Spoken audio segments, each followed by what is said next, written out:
10ஆம் வகுப்பு மாணவர்களுக்கு பொதுத் தேர்வு பயிற்சிக்காக டிஎன் மேத்ஸ் மேடிஸ் என்ற இந்த யூடியூப் சேனலில் ஒவ்வொரு சனிக்கிழமையும் ஒரு மாதிரி வினாத்தாள் கணிதம் மாதிரி வினாத்தாள் வெளியிடப்படுவதாக நாங்கள் ஏற்கனவே சொல்லியிருந்தோம். அதன்படி இந்த வாரம் 2வது மாதிரி வினாத்தாள் வெளியிடப்பட்டிருக்கிறது. இந்த ஏற்கனவே முதல் மாதிரி வினாத்தாளை நீங்கள் டவுன்லோட் பண்ணி அதற்கான விடை அளித்திருந்தால் இந்த 2வது மாதிரி வினாத்தாளுடைய பயன்பாடு உங்களுக்கு தெரிஞ்சிருக்கும். ஒவ்வொரு மாதிரி வினாத்தாளும் வித்தியாசமாக இருக்கும். அதே நேரத்தில் அரசு பொதுத் தேர்வினுடைய அமைப்பில் அந்த பேட்டர்னில் அப்படியே இருக்கும். நான் 10ஆம் வகுப்பை பொறுத்த வரைக்கும் கணித பாடத்துக்கான இந்த அரசு பொதுத் தேர்வுக்கு ப்ளூ பிரிண்ட் எதுவும் கிடையாது. அதனால் ஒவ்வொரு வினாத்தாளும் வித்தியாசமாக இருக்கும். ஏன்னா எந்த அத்தியாயத்தில் எத்தனை கேள்வி கேட்கணுன்றது எதுவும் நமக்கு தெரியாததுனால எந்த அத்தியாயத்தில் எப்படி வேணாலும் மாற்றி கேட்கலாம்.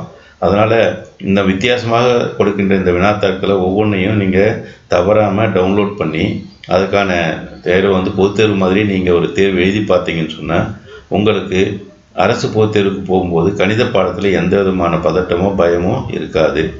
அந்த நோக்கத்தை அடிப்படையாக வச்சு தான் நம்ம என்ன பண்ணியிருக்கோம், இந்த மாதிரி வினாத்தாட்கள் கொடுத்துட்ருக்குறோம். இதுக்கான லிங்க் நம்ம டிஸ்கிரிப்ஷனில் கொடுத்துருக்கோம். இந்த டிஎன் மேத்ஸ் மேடிஸ்ன்ற இந்த யூடியூப் சேனலை சப்ஸ்கிரைப் பண்ணி நீங்கள் பெல் பட்டனை அழுத்தி வச்சிங்கன்னா இந்த நோட்டிஃபிகேஷன் மாதிரி வினாத்தாள் வெளியிடப்பட்ட உடனே உங்களுக்கு கிடைச்சிரும். அதை நீங்கள் டிஸ்கிரிப்ஷனில் டவுன்லோட் பண்ணி அதை நான் ஏற்கனவே முதல் வினாத்தாளில் சொன்ன மாதிரி தான் இதை சின்சியராக இதை ஒரு பொது தேர்வாகவே கருதி நீங்கள் எழுதி பாருங்கள். அந்த மாதிரி போட்டு பார்க்கும்போது ஒவ்வொரு வினாத்தாள்லேயும் வித்தியாசமான வினாக்கள் வரும்போது அதையெல்லாம் நீங்கள் போட்டு பார்த்து பயிற்சி எடுத்தீங்கன்னு சொன்னால் உங்களுக்கு எந்த விதமான சந்தேகமும் நிச்சயமாக இருக்காது. வினாத்தாட்கள் நீங்கள் ஒர்க் அவுட் பண்ணும்போது மட்டும்தான் உங்களுக்கு நிறைய டவுட்ஸ் வரும். அந்த மாதிரி சந்தேகங்கள் வரும்போது அந்த வினா மட்டும் இல்லாமல் அந்த வினா அமைந்துள்ள பகுதியை நீங்கள் என்ன பண்ணணும், ரொம்ப தரவாக பார்க்கணும். அதில் ஏதாவது சந்தேகங்கள் வந்தால் அந்த சந்தேகங்களை உடனடியாக நிவர்த்தி பண்ணி நீங்கள் தேர்வுக்கு முன்கூட்டியே தயாராக இருந்தீங்கன்னு சொன்னால் தேர்வில் போகும்போது எந்த விதமான பயமும் இருக்காது.